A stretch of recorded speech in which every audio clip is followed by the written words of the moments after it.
We Americans are aware of what's happening in Cambodia and South Vietnam because this country has a big stake there. But Bangladesh is a different case.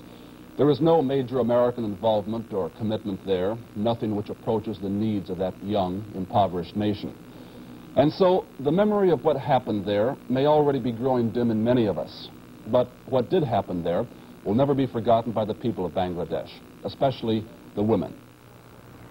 It was in villages like this that the Bengali Liberation struggle caught fire. And it was in villages like this that the Pakistan Army took its revenge. The villagers still speak of it, the men telling their stories of fighting, the children telling their stories of running and hiding.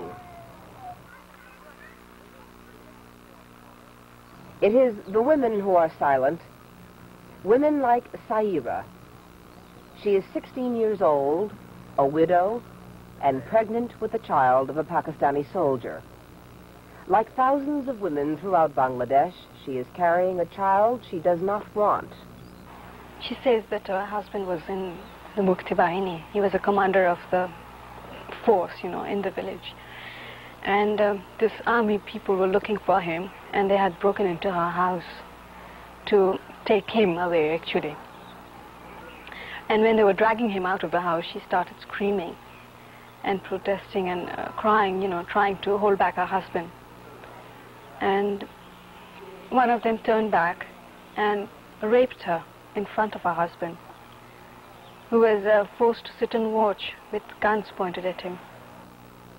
And later on she like many women who were raped by Pakistani soldiers, Saira is in disgrace among her people. Her parents take care of her, but they are certain that no man will ever marry her. Since January, many of the women ravaged by the Pakistani troops have been living in this house. They're being cared for by a government-sponsored women's rehabilitation group. Almost all of the women here are pregnant. They are very young, some only 13 years old. In a few cases, their parents have abandoned them. In others, their husbands have rejected them. About 70 have had abortions, and those who have had their babies plan to give them away. Most of the girls here were held prisoner by the Pakistani troops in the army barracks. For weeks, each day and each night, they were forced to submit to whatever the soldiers demanded. This is Rushanara, 14 years old and 7 months pregnant.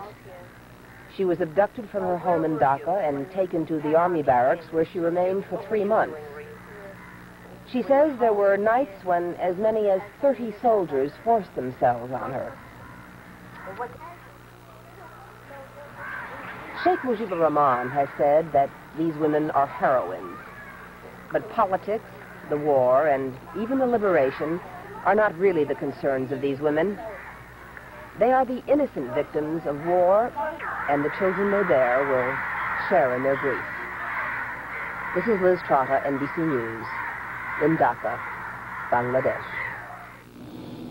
Many of the soldiers who attacked those women are among the 100,000 Pakistani prisoners of war held by India.